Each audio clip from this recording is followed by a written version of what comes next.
For 7 years we were engaged. Blast warnings had it questioned from the start.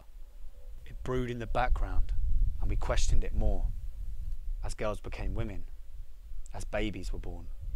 Because we've got questions in our colourful numbers, and we've got cynicism, and we've got more views than a panoramic Olympic Park viewing platform, and we don't tend to charge for them at such crosses. But we've seen eye to eye and watched how Britain became. No build-up would have had us prepared for our passion for these games. What a marriage. What moments we've had. The immortal, the binding, the divorceable. From all the different balls and courts that carve out our continents and construct our forts. Whether national heroes home in first goals, or legends rising again more records to grow. Aquatic drifts, bird in-flight hurdling, born to do-wit skins permanently surfacing.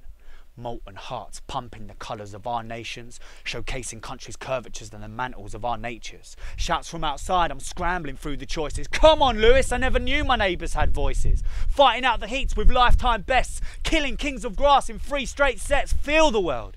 Get off your bike and golden kiss the girl. To everyone spurring their life dreams long, to everyone who bled for bronze, because our British voices aren't limited. And we hope that our bona fide cries picture hearts up off the finishing line wherever you're from. See, we do capacity crowds for heats and stir up the energy so that each man has their best to defeat, because we will scream for effort around here.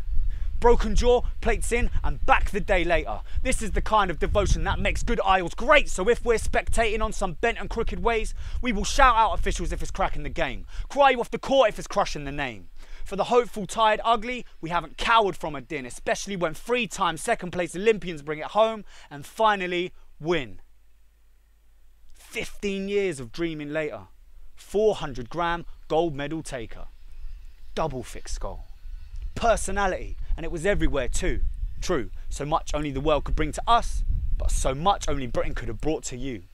From standing ovations for handball floor cleaners to Jamaican lightning striking out in passion demeanours. 8 shooting Koreans, the most embarrassed on the planet, stands erupting for losing rowers. These Olympics have had it. Will anything beat that Saturday's roar of a nation? Katie Taylor, body dropping in elation. Warm knees double kissing the canvas like a timeless lover. Kept apart for hours on hours, so screaming for each other. Punch after punch, bout after bout, desperate for the union, route after route, wanting to be ringed up, married throughout. I am this ring and we were never in doubt. Me and my other, we were made for each other. This is more than just a tournament. This is how humans come together. The hands in heads, the heart-shocked tears, the sweat-drenched minds that have waited years and years, the 8 or so billion other watching eyes huddled around lights to live in their pride, congratulating competitors before the flag and the stride, exchanging celebrations to keep the spirit alive, smashing into semis when they said you were done, running with everything you have when you've already won. When finishing last would have done. A final run which a lifetime's worth of inspiration can be pensioned from. Athletes that make some premier stars look like poorly crafted counterfeits, replicas of grander, far more deserving Olympic original outfits. In a nation that classes West Brom Sunderland a Super Sunday, the games can only be for superlatives in history. My voice has gone. But my moment, of all, was our moment. Our Olympic moment. How we retailed our long-term employments as consumers for a sabbatical of citizenship. And what we found in it was gold. SeaWorld, I think you may have given us more than we could have ever given you. You should have seen us this time last year. You should have been here. See, not everything is merry on this isle of ours. This isle of nightmares and dreams. Our seams stretch sometimes, and our multifarious reality has us deprived of collective plurality. Happy breed of men? No, this was a world ago. The Britain I know has never been great. And yet not much has changed this year. Maybe things have got worse, but now you're here. A mild, temperate climate that somehow found a feeling of equatorial extremity. An island ordinarily split so many ways that battles to find a voice between 3 separate crosses and a dragon that's always astray. A Team GB that lops Northern Ireland like it doesn't exist. A united kingdom without a king. Before last year, what use would a Union Jack have been? Empty seats, more signs of disconnection, a complexion that all the world could see. The hollow crown behaviour of the top and bottom 1%, they're always making the screams. Parliamentary scandals, foreign invasions, late day summers riots, bankers' payments, dominating representation overseas. But what about we? But then, in stadium circles, we were given space to bite. Not only did we find our voice mic'd, but our voice was alike. And our sound shot around the rings, picking up power. Hard work, respect, don't stop, take nothing for granted. A 2-week continuous roar we all felt echoed and chanted, planted somehow as things we feel are British but only ever see written across the faces of our authors as they mask sharp decisions. But our Olympians have javelin new lines into our hearts, bloodlines that we remember with some amnesia from a play we staged maybe far, far away.